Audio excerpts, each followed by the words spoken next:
So on the Good Morning Walk this morning, I believe it was Colin Thompson. I believe I might be wrong about that. I do apologise if I am wrong. Asked the question this morning of will these riots affect the Tory leadership contest in any way, shape, or form? And it is a good question. And at that time, at the moment, I said I really sort of didn't know. I think the only real response I had seen at that time was Robert Jerrick's, and well, as I've said before, it was pretty generic. It's Robert Jerrick. But these riots, I think, do set a interesting stance of something that could actually come up in the Conservative leadership contest. So maybe these will, or questions like this, maybe will come up in the leadership contest. It is entirely possible that they will in some way, shape, or form. But how and what context these questions get asked, we don't know. But also remember, if Rishi Sunak had, quote, stuck to the plan, as we had been hearing that there was going to be an autumn election, there is every single chance that these riots could have been happening under a Conservative government. So remember that these people, when they are responding, some of them were ministers, literally just 2 or 3 months ago, high-level ministers in one case of them, actually, in charge of the Home Office. But their response, I think, says a lot. And remember, we have had 14 years of a Tory government who has used every single opportunity to just scapegoat opportunities to say, oh, well, it's immigrants. And a lot of people have been pointing out for the past couple of, months, hey, guys, they're chanting slogans you were quite obsessed with saying quite a lot of the time. Are you not going to pay attention to this? Just saying. So before we have a closer look at what are some of these potential leadership contenders are going to say, and will this affect them in the Conservative leadership race? Who knows? Please do remember to click on the Patreon page down below. It helps support the channel. The Buy Me Coffee link where you can buy me coffee. The YouTube thank you button again where you can say thank you. And of course, as always, there's the Pony Club down below as well. So as always, let's crack on into this. But before we do that, please do remember to click on the like and share button as well. That always helps as well. So let's go over to The Guardian, because The Guardian sort of asked this question, but I think it came from them from a different point. I do agree with them on this, saying that it was quite a moral miscalculation not to be a lot harder on this riots. But again, a lot of the stuff that we heard the rioters chanting had been some of the stuff they had been saying in Parliament not too long ago. So this is, like I say, from The Guardian. The Guardian view on the Conservative leadership contest now racing into denial. So at times of civil disturbance, what the government does is as much more important than what the opposition says. But when the far-right mobs go on a rampage within weeks of a general election campaign in which the Conservatives chose migration as their preferred political background and a former ruling party is no bystander. I agree on that. The Conservatives do blame and should be shouldering a lot of this blame. And I think it should be up to a lot of our MPs to remind them of what some of these people have been saying in office almost just, a couple of months ago in some cases for them. So the Tory responses to the recent events of recent weeks have now illuminated the process of internal reckoning with their election defeat. Candidates in the contest to replace Rishi Sunak as leaders could have actually reflected that the years of dialing up anti-immigration rhetoric helped to now radicalize right-wing opinion.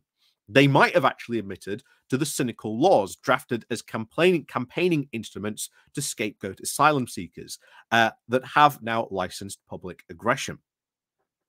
That's true. They could have had a self-reflexive moment, but as I've been saying for the longest time since this all started, even since before this started, the Tories aren't going to be interested in any form of self-reflection. Having a look, saying, oh, actually, we ratcheted up a lot of these tensions. We ratcheted up a lot of of rhetoric, which probably helped to radicalize a lot of these people. Should we maybe be thinking again on this stuff? No, there has been no real self-reflective look on that, because it's not going to happen. I've been over that countless times. Every single time we cover the Tory leadership contest, every time we cover a what went wrong article or this is why I'm standing, they're not interested in any sort of serious self-reflection. And how can you move on from this defeat, as many of these Conservative leadership candidates want to say, when you can't even have a moment of self-reflection? So, back to this. Most senior Conservatives did condemn the violence, but it did not flinch from naming racism and thuggery as its engines, but equivocation was not far from the surface. The reflex to cast immigrations as provocateurs of the prejudice directed against them now still operates.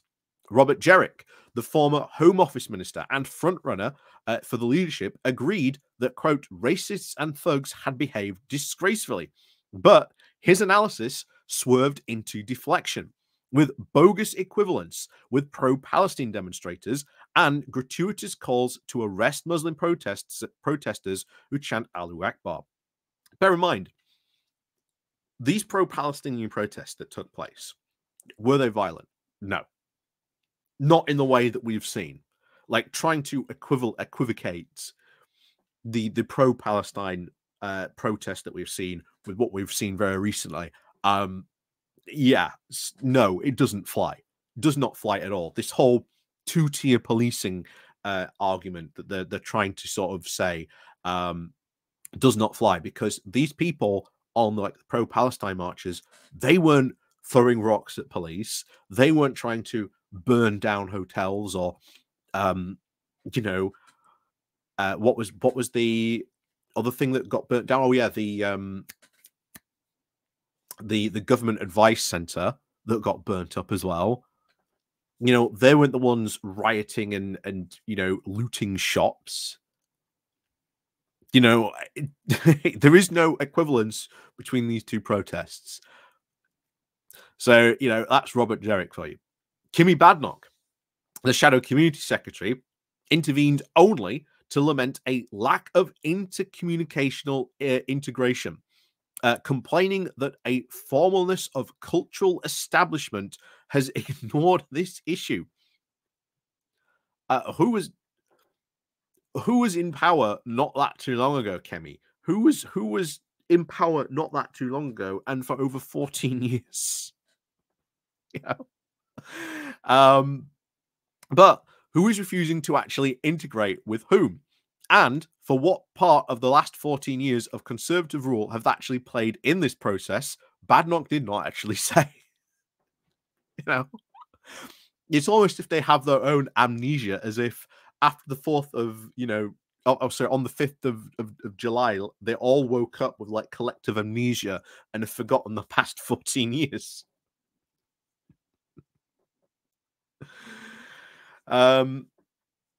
It is still too early in the political cycle to expect any prospective Tory leaders to admit every mistake made in office, but some honesty and now a hint of contrition are not too much to ask.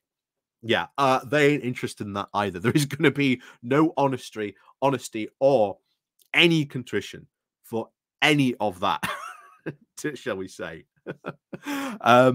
Allowing time for an audit, that was at least the reason to let the contest run until November. Again, this audit ain't going to happen because they are all going to have differing opinions on what went wrong, and no one's going to be honest or even any contrition about anything like that. So you can forget any of that really happening. You know, did the author actually look at the current Conservative Party?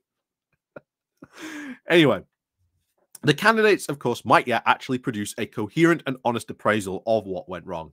No, no one has at all. I will be very surprised if anyone actually does.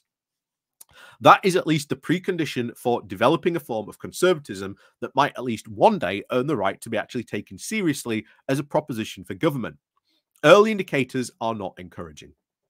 I would say they are even less than that. I would say it was obvious that they aren't going to do that. It's been obvious since, you know, they lost that this was going to go in this direction. After years now of factional feuding in office, the Tories are now creeping towards a very hollow kind of unity in opposition. And of course, we've talked about this before, they're going to go back to factional infighting. Unity will only last so long. There is complete abstract talk of the party having, quote, betrayed voters' trust, and by a collective recoil of naming untrustworthy former leaders, there is now a meekly mouthed regret that a reputation for managerial competence was now forsaken, yet no candor about specific acts or incompetence or the dogmatic mantras that actually directed them. Yeah, because that's the current Tory party. They ain't interested in any moment of self-reflection. They are completely just not interested in any moment of self-reflection. I've been saying that for the longest time on this channel. A now convenient consensus emerging is that voters, quote, craved conservative government. I love it. That is the most bizarre thing that is emerging. I will agree with them on that. That is a bizarre thing that is emerging. You don't understand. Voters just craved conservative government, but we weren't just conservative enough. You know, defined, of course, as low taxes, a smaller state, an ever tougher immigration control, and rejected the Tories only now for failing to actually enact that prospectus. This is now a familiar trap for the freshly defeated parties. Prospective leaders now woo demoralized members from within their ideological comfort zone. This is a recipe now for prolonged irrelevance. Long may that reign. And we've been predicting this since the beginning. We've been predicting this since the beginning. It is going to be a very, very prolonged period of irrelevance. I said it, the bigger the Labour victory, the longer they will be out of power. And we are looking at a decade of more, if not maybe even longer than that, because it certainly looks like that way, before they even start to get their act together. But I've also said before, we also do want them to see them get their act together, and maybe a bit sooner rather than later, because as we've said before, politics hates a vacuum, and during that time, Farage could try and fill that vacuum.